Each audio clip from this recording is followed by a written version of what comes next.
Hey everyone, welcome back to my channel. So for today's video, I'll be walking you through one of the ways to make Puerto Rican fried chicken. Now this recipe is breaded. It's very well seasoned, extremely crispy, and nice and juicy on the inside. So let's get into it. And for my fried chicken, I'll be using 6 chicken drumsticks that I seasoned with extra virgin olive oil, a tablespoon of sofrito, a spoon of adobo, oregano, black pepper, and some lime juice. All of the ingredients will be listed in the description box below, so be sure to check it out. I also made some really deep cuts with a knife. Since these pieces are big, I want to make sure that when I go to fry them, they get well cooked. And for the breading of my fried chicken, I am going to be using some all-purpose flour. So when it comes to Puerto Rican fried chicken, I've always seen 2 ways. One way is unbreaded, you just season it and fry it up, which you can do. And then the second way is breading it, like, we commonly see in other recipes.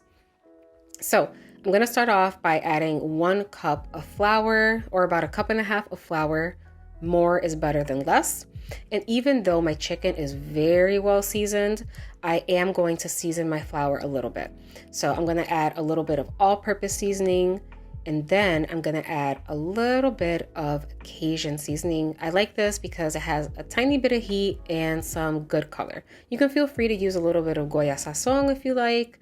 Or even like paprika, annatto powder, whatever you wanna add to your breading mixture. Alrighty, now it's time to coat our chicken in our flour mixture. The really cool thing about using sofrito in the seasoning is since sofrito is wet, my coating is going to stick really well onto the chicken. So I don't need to dip my chicken in any kind of liquid, any kind of milk and egg wash in order for that coating to stick. And plus sofrito tastes way better than milk and eggs. So very easy, makes the process a lot faster. So what I like to do is I like to dip my chicken in the coating as evenly as possible, shake off the excess, and then I use my hands to squeeze the chicken so that that coating can stick really well onto the chicken. And you want to do this because if you don't shake off the excess or let the coating absorb into the meat, when you go to fry it, the coating is a lot more likely to fall off the chicken and stick to the bottom of the pan. That's really frustrating. So shake off the excess and squeeze it onto the chicken.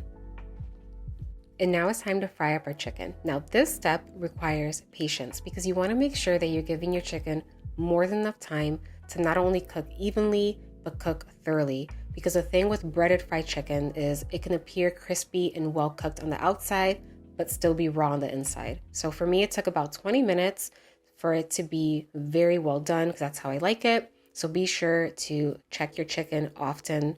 So yeah, another trick is to not overcrowd your pan. You want to make sure that you're giving your chicken plenty of space around it so that it can cook evenly. Another trick is to make sure that your oil is not too hot nor too low. It has to be just right. So I set my stove to medium. For me, that's the number 5 because I have an electric stove. And then another thing I like to do is after I flip my chicken, I flip it over and over. I flip it on the front, on the back, I flip it to the side, to the other side, and I do it over and over just to make sure that one side is not getting more attention than the other. And I don't know, it works for me every single time, and my chicken gets evenly cooked every single time. And once my first batch of chicken is done, I transfer it over to a wire rack and I place it inside my oven that's been preheated to 250 degrees so that my chicken can remain nice and warm and crispy while I fry up the other batch of chicken.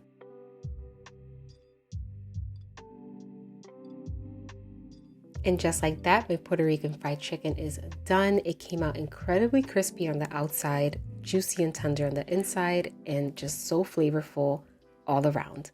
And as always, thank you so much for watching today's video. I come out with a new video every single week, so please be sure to subscribe to the channel and to hit that notification bell. Until next time.